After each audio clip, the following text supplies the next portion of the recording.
Earlier this year, Airfix re-released this Beach Buggy, and I finally got my hand on one.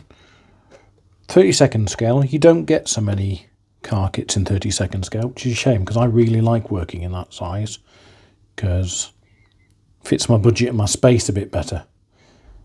Anyway, let's have a quick look inside the Airfix Vintage Classics Beach Buggy.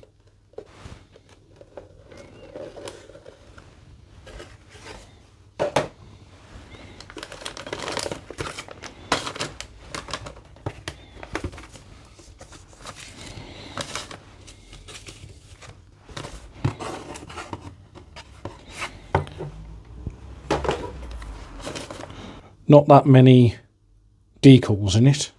Just the company that made this version of the Beach Buggy was called Bugle, so that's obviously their marker. Union Jack and 2 different number plates. So, nice and simple. And we've got the instructions.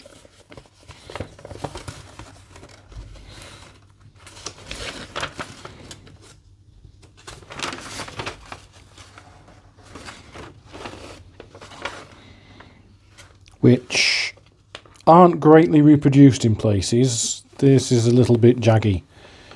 This has possibly been scanned from the original and then upsized or reproduced. Let's just say the reproduction on bits of the instructions aren't great. They're clear. You can tell what they want you to do. It's just that the original image hasn't come through as well as it might have.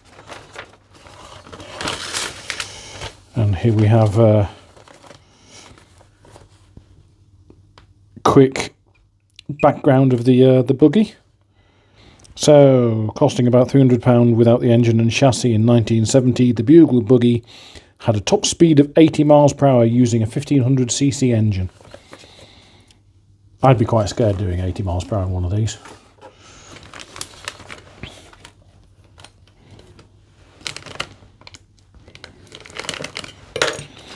This is not strictly nostalgia for me because I never had this or even particularly knew about this back in the day. But I'm digging any and all of the re-releases that are coming from Airfix now.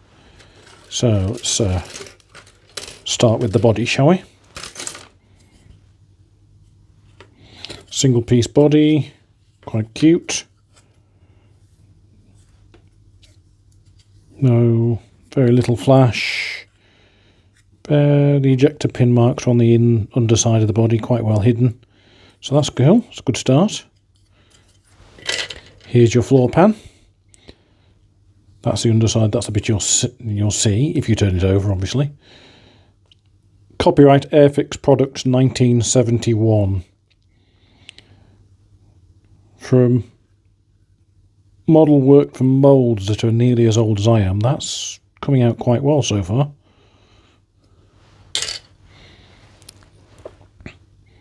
Wheels and tyres. A little bit of flash just there. But again, pretty crisp. Very impressed with this. Plastic wheels and tyres, which still look quite good actually. There's the insides of the wheels. And exhaust, some more engine bits. I'm not sure what that is. Might be a skid pan, might be something else.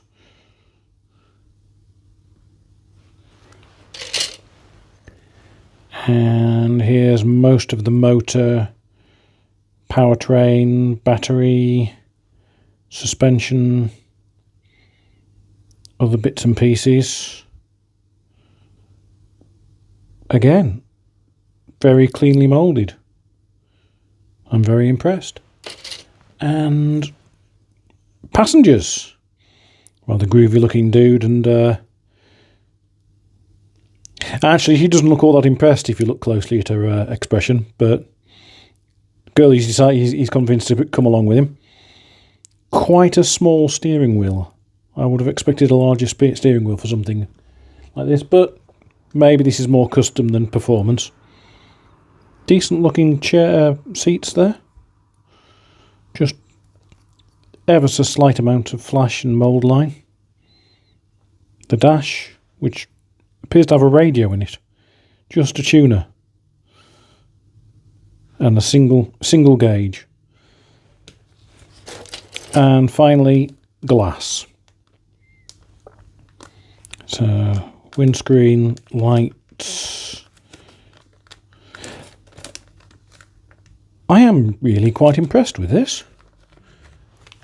Fairly simple model, but given the age, the moulds have held up really quite well. So at some point I'll be putting that together and maybe making myself a few more 30-second scale figures so you can have a beach party. Airfix have just released another kit from around this era, the Jaguar, big Jaguar estate, and as soon as I can get myself one of those, I'll be doing an unboxing and sticking it in the to build queue. This has been a short video, just something simple that I really wanted to show this. Somewhere else in the stash, I have Revel's beach buggy from a couple of years ago, and when I start to build this one, I'll dig the Revel one out and do some comparison. And you can see the rather horrendous efforts I made at painting it back when I was trying to do fancy stuff with masking. I'll probably do them side by side and do a compare and contrast. That's all for now. Back with something longer next week.